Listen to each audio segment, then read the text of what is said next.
Okay, while you're doing that, I'm going to try the poll again. This next one is the most common method that employees use to steal or to commit fraud. Got quite a few of you voting, so this is fun. Looks like skimming is taking the lead here. 30% have fraudulently. Okay, we've got mostly everybody has voted. There we go, sharing the poll results. Okay, so it looks like the majority of you said skimming money before it was entered into the books, and second was fraudulently billing for goods or services. The right answer is fraudulently billing. I think this is taken more from a corporate perspective, and one of the other girls and I were speaking about this and this particular question, and it's kind of misleading. In churches, I think we have a little bit of a different scenario, and I would probably argue more that skimming, taking the money straight away before it's entered into the books is probably the way, the majority of the way that people get cash in religious organizations, nonprofits, and churches. But the real reason, the real answer, the true answer, according to the experts, is fraudulently billing. And I think it's probably to do with the dollar amount that you actually gain as well. So that could be part of it. But we're going to go ahead and move on here and talk about what do you do when you actually find a thief or someone that you think is committing fraud. Okay, so the first one is the person is denying it. And sometimes we're reluctant because they're members of the congregation to actually get right in their face and ask them about it. If you would feel more comfortable, you could turn over the investigation to a CPA firm. I don't think anyone would question that you were having somebody, an objective party, to come in and look at the books. Like Mary Lee's example, though, sometimes it is expensive, and especially to conduct a full-fledged audit. Maybe you want a review, which is usually involves some looking over your procedures and making sure that you have certain things in place. Certified fraud examiner, which is what I'm hoping to achieve a couple of years from now after I finish my forensic accounting, or you could call the police. So that's where our friend James Wilson gets involved, and sometimes just even the threat of doing that causes the person to, immediately crumble and just say, okay, yeah, I did it, or I've been doing something wrong. The next point, if the embezzler confesses, be cautious before you forgive and forget. And we did speak about that in some of the stories where, because you're the church and because that person is part of the congregation, you might be tending more to just say, okay, just pay the money back and we're not going to file charges. And that's why I was so interested in Mary Lee's scenario, because if that happens, you are really doing a disservice to another church who may employ that person, or just the fact that nothing goes on their criminal record. And if we're going to be doing background checks and such, we want to make sure that fraud is reported. So that's one of the things, that don't be too anxious to just forgive and forget. So you want to make sure that you report that, and that at least the perpetrator is punished, at least enough that there's going to be a record of that. Okay, let's just move on. Potential clues to fraudsters. This is one of my favorite things that we learned when we were studying in my fraud class, and some of the stories touched on it too. A sudden affluent lifestyle. All of a sudden somebody's driving around in a Porsche or Lamborghini or something that they otherwise couldn't afford, and you wonder how they got the money. I think that was in one of Mary Lee's stories as well, that the husband was sick and so nobody could figure out how this person could go on these fancy vacations. So that is sometimes a clue. You'd think that it would be just the opposite. You'd think if someone stole money that they'd want to hide it. At least that would be my tendency, but I'm not sure. Or maybe I don't have the fraudster mind. I hope not. Anyway, it seems that it's very typical that this happens, that all of a sudden somebody's just coming up with lots of money. The second one is employees not taking vacations. You probably never thought of the person that's hardworking and always wants to, do their job really well and is very reluctant to turn it over to someone else. In Maureen's example, they asked if they could help. And this big, surprise tomorrow, and find out how much they got at their raffle or whatever it was, spaghetti dinner. What about somebody who never lets anybody else in to see their work?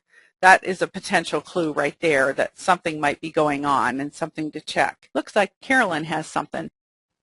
Yeah, my mom worked in banking for many years. She was a vice president of a branch, and they were required to take 2 weeks vacation together every year because the bank, that was one of their safeguards. Wow. That if you in the bank were doing something that you shouldn't do within 2 weeks, it usually came to light, whether it be procedural or taking something. So that was part of, when they were hired, they had to take vacation, and they had to take 2 weeks together. Oh, excellent information. Yeah. I'm not sure that every organization, perhaps even here at Church Windows, we could afford to have everybody take 2 weeks off at once. But yeah, that might be a good policy, especially for a bank. I appreciate that. So the wrap up here is, I think what we've learned is that the impacts of controls on our organization. No one individual should be involved with a transaction from start to finish. We've talked about that a lot. The checks and balances that we have. Perceived detection. This was one that I'm not sure maybe we communicated thoroughly, but the example of monitoring the safe, putting in the surveillance camera, that's an excellent idea. If people perceive that they're being watched or that someone knows what's going on, someone's looking over the financial statements, etc., that's a great way of deterring fraud, because a lot of times when I go out training and I visit a church and they'll say, oh, nobody ever really looks at these anyway, and it's kind of discouraging. I mean, the employees doing the work or, entering all the information incorrectly, and you have a nice balance sheet and everything's fine and no one's really looking at it. So it's just kind of too bad from that perspective, and also it does kind of give the person license. No one's watching me, so maybe I can take some money. Education awareness. As we all know, ignorance is no excuse for those in authority.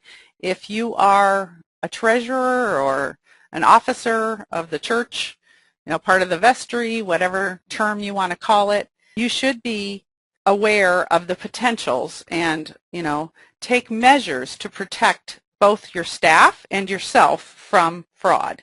So awareness is a lot of it. Surprise audits. This was one that we had as a quiz in our class. Signing authorities. Pop in once in a while and ask for a list of payables from your people that are doing that, or ask to see the check register. If the people are honest, they shouldn't mind that. They don't mind being questioned. They're happy to show you if they know how to get it. If not, they call us at Church Windows on the tech support line. So that's just a good idea. Just go in sometime when they're doing their work and say, hey, explain to me what you're doing in Church Windows, or can you show me the last bank reconciliation, and take a look through the checks. We've definitely had people that, they never ever saw the canceled checks, and that's how sometimes these amounts get changed and the payee gets changed on there. Adequate reporting. Know how to read a balance sheet and a treasurer's report. That's our church lingo for an income statement. So make sure that you know that income and expenses should fold into those funds, and that should all be looking proper when you look at the records. So we want to make sure that you are up on all of these things and you know what to look for. And again, that ignorance factor, I can't overestimate how sometimes people are taken advantage of because they just don't know. And so if you don't know, you should find out. You should find someone, get a person, that can help you with those kinds of things. I don't want to keep you any longer if there's no other questions, and I did kind of want to wrap this up. So in conclusion, I want to thank all the panelists that were with us today. We couldn't have done it without you. All the participants that showed up, you're the ones that made it possible for me to work on this project and get a lot of information. So we just appreciate all of you logging in and joining our webinar today. We hope that this has been helpful, and if you've even gained one tip to take away or a guideline, it's been worth it. So thanks so much for being with us. And thank you all for your nice comments.